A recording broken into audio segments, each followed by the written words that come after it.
ओ दुख, तू दूर चला जा। कभी आपने सोचा है कि आपका मन कब कब दुखी होता है? जब दूसरे लोग आपकी अपेक्षा के अनुसार व्यवहार नहीं करते, तब मन में दुख छा जाता है। राह में पड़े भिखारी की ओर 50 पैसे का सिक्का फेंकते हैं। अगर वह कृतज्ञता से हाथ जोड़े तो वह आपको बुलंदी पर ले जाता है। महज 50 पैसे के खर्च में ही वह भिखारी आपके मन को खुश रखने वाले मनोचिकित्सक के रूप में काम करता है। इसके विपरीत यदि वह उदासीनता बरते तो बेकार में आपकी भावना घायल होती है। आप उसे कृतज्ञ कहकर खुद भी दुखी होते हैं। इसी तरह हर एक चीज के लिए आप अपनी अपेक्षाओं को बढ़ा लेंगे तो आपका हर काम बोझ बन जाएगा। अनावश्यक रूप से जिंदगी जटिल हो जाएगी। भीख देने से आपका फर्ज खत्म हो जाता है। उसके बाद वह उसका पैसा है, उसके लिए धन्यवाद देना या ना देना उसकी मर्जी है। लेकिन आपको इस बात का दुख होता है कि उसने आपको बेवकूफ बना दिया है। इसे उसकी धोखेबाजी का काम न समझकर इसी तरह देखिए कि आपने अपने जीवन का निर्वाह सही ढंग से नहीं किया। प्रोफेसर के घर में एक चूहे को इधर से उधर दौड़ते देख छात्र घबरा गया।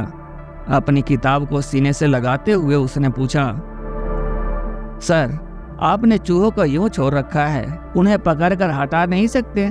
यह सच है कि चूहे मेरी किताबों को काट कुतर डालेंगे, लेकिन अगर मैं उस चूहे को पकड़ने की कोशिश में उतर जाऊं तो वह मेरे हाथ में आए बिना कहीं छिप जाएगा। उसका शिकार करने में ही मेरी जिंदगी कट जाएगी। उसके बजाय खास किताबों को सावधानी के साथ अलमारी में रखकर ताला लगा देता हूँ। नीचे कूड़े की तरह पड़े कागजों को वह भले ही खा ले, उस दृष्टि से वह आखिर तक मामूली ही बना रहता है।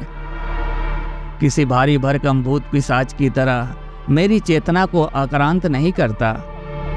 हर एक चीज को भारी चिंता के रूप में ले लोगे तो चिंताएं तुम्हें खा जाएंगी, प्रोफेसर ने समझाया। शंकरन पिल्ले अपनी पत्नी के साथ जुरासिक पार्क सिनेमा देखने गए। पर्दे पर जब भीमकाय डायनासोर भयंकर रूप से मुंह बाएं आगे की ओर लपक पड़ा तो शंकरन पिल्ले अपनी सीट पर दुबक गए। अरे, यह तो महज फिल्म है, उनकी पत्नी ने कहा। यह तो मुझे भी पता है, लेकिन उस डायनासोर को पता होना चाहिए ना, शंकरन पिल्ले ने चिंतित होकर कहा।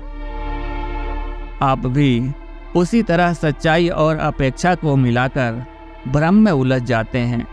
अगर आपने सोच लिया कि किसी ने आपको घायल कर दिया तो उस बात को आप आसानी से भूल नहीं पाते। यह भी जरूरी नहीं है कि आप सभी चीजों को भूल जाएं। आपकी पांचों इंद्रियों से सरोकार रखने वाली हर चीज एक स्मृति के रूप में आपके अंदर दर्ज हो जाती है। किसी भी चीज को भूलना नहीं है। आप जिंदगी की जिस राह से गुजरें उसके अनुभव मूल्यवान होते हैं। वे अनुभव फिर आसानी से नहीं मिलेंगे। उन अनुभवों को बेकार में गंवा देना मूर्खता है। हिरोशिमा एक दर्दनाक स्मृति है, लेकिन यदि उसे भुला दे तो दोबारा उसी तरह की बेवकूफ़ी की गुंजाइश रहती है। आपकी यादें कोई समस्या नहीं है, उसका अक्लमंदी से उपयोग करना नहीं आए तो वह समस्या है। दर्ज हुई हर समस्या का, हर एक जानकारी का बुद्धिमानी से प्रयोग कीजिए। अंटल नामक फकीर की तलाश में एक नौजवान आया। उसने कहा, जिंदा रहने के लिए अत्यावश्यक चीजों को छोड़कर अपने पास की सभी चीजें बेचकर मैंने गरीबों में बांट दिया है।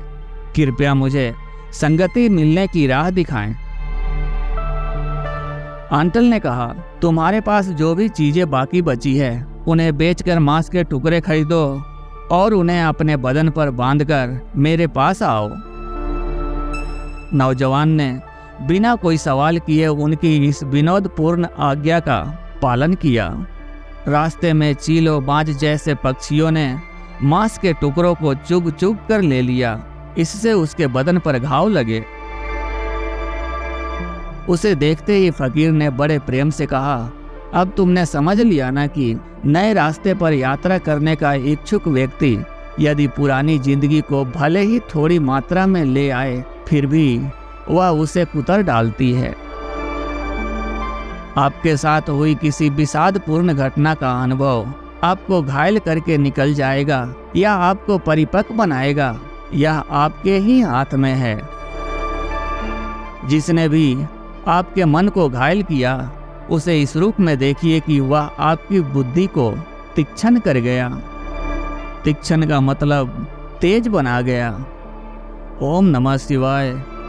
जय श्री राम।